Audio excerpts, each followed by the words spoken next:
皆さんこんにちは、ピノミです。本日はですね、ニキビ跡の治療シリーズということで、特にクレーター跡の治療にですね、特化した治療のサブシジョンっていうものを受けてきましたので、そちらの内容であったり、レビューについてお話ししていきたいと思います。まずはじめに、クレーター跡の治療を開始する前のビフォーの写真を見ていきたいと思います。10年以上にわたって出続けていたニキビが原因で、特にこめかみの両方と左頬の部分にクレーター跡が集中して残ってしまいました。こうなると基礎化粧品などで治していくっていうのはほぼ難しくって、やはり皮膚科で治療をしなければ治りづらいっていうのが現状なんです。クレーター跡治療というのは実は様々なアプローチがあるのですが、今回は特に面積が広く深さがあるクレーター跡の治療に効果的なサブシジョンを担当の先生に提案していただきました。同じ悩みの方がいらっしゃいましたら、今後の治療の検討材料にしたり、少しでも参考になれば幸いです。改善の兆しが見えてくれば自分に自信がついてくるはずなので、一緒に頑張っていきましょう。これとは別にですね、ニキビができていた時のお話で、ニキビが一瞬で治った方法、改善方法っていう動画も別にありますので、よろしければこちらも参考にしていただけますと幸いです。このサブシジョンの治療を受ける直前にですね、この皮膚科の先生からクレーター跡っていうのはどういう状態なのかっていうのと、そのサブシジョンによってそのクレーター跡の状態をどう直していくかっていう説明を受けたんですけど、それがとても分かりやすかったので、ちょっと今からそれをお話を再現してみようと思います。皮膚の構造というのは大きく分けて3つに分かれていて、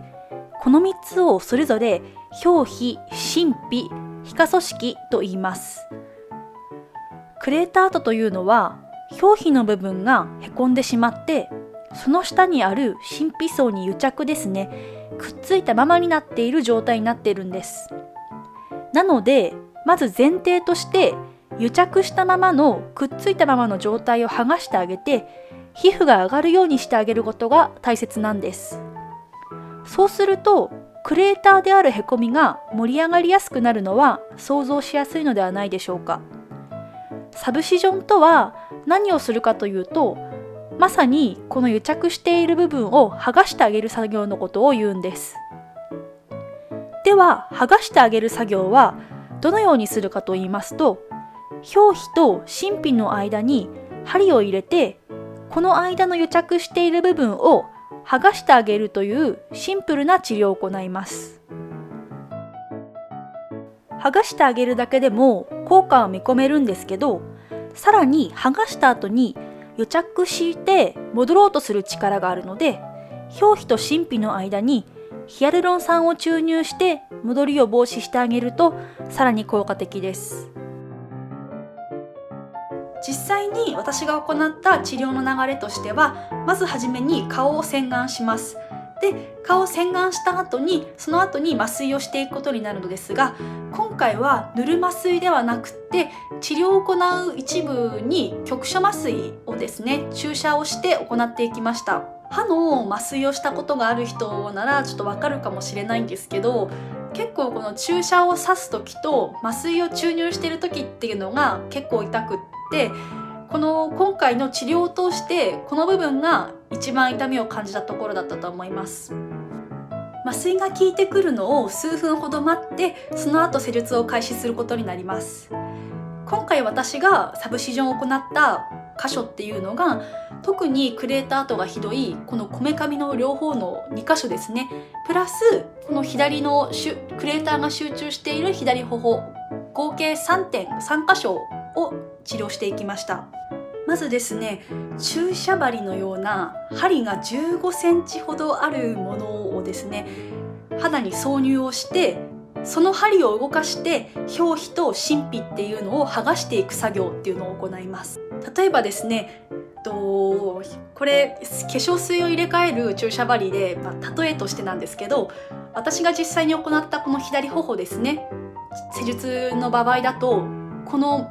耳の横ですね、すぐ横にこの注射針を刺して中にこうやって入れていくんですよ。それを平行に横に動かして剥がしていくようなイメージになります。イメージする限り何やってんだ、ちょっとグロいぞっていう感じもするんですけど、痛みとしては、麻酔をしてるので最初この針を挿入するところにちょっと痛みを感じたぐらいで、あと他は強い痛みっていうのは特に感じなかったです。ただですね、痛みは大丈夫だったんですけど、この私にとってもう苦痛でならなかったのが、この針を入れて平行に針を動かしている最中の音っていうんですかね、このもうバリバリバリというようなこの何かが破れてるような音っていうんですか、このまさにマジックテープをバリバリバリっていう剥がすような音がして、それがもうダイレクトに脳に伝わっていくような感じで、私にとってはちょっとそれがちょっと気持ち悪くってとても不快でした。痛みには強い方で、これまでもサブシジョン以外の施術っていうのもやってきて、痛みは全然我慢はできていた方なんですけど、まさか今回この痛みではなくてこの音ですね、何かがこの避ける音みたいなのが我慢ならなかったっていうのはもうまさに初めての経験でした。一通りですね、この左頬と両方のこめかみの施術を終えて、表皮と真皮の部分っていうのをこの癒着してる部分を剥がしてあげたわけですよね。ただ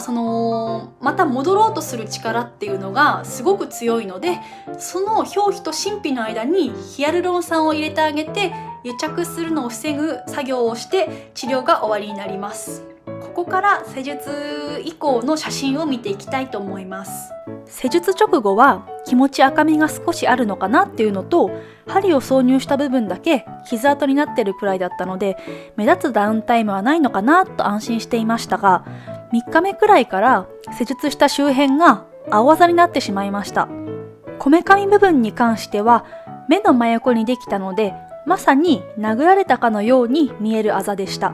左頬は青あざまでとはいかなかったんですけど、あざの治りかけのようなオレンジがかった黄色みがある感じになりました。個人差はあると思うんですけど、綺麗に消えるまでだいたい10日以上かかったので、施術直後に予定を入れるのであれば注意した方がいいと思いました。そして施術前後を比較したビフォーアフターについてですが、私の場合はクレーター面積が広くって、そしてさらに深さもある分、完全にクレーターがなくならない限りへこんでいる感というのは残ってしまうんですけど、それぞれ写真の照明と角度の違いはあるのですが、1回の治療で深さに関してはだいぶ改善して浅くなったと実感しています。サブシジョンの費用についてなんですけど、クレーターがある部分にだけ治療を行うわけなので、私の通っていたクリニックの場合は、例えば2センチ ×2 センチ四方で22,000円で金額で行っていました。他のクリニックも例えば1センチ ×1 センチいくらとしているところが多いと思います。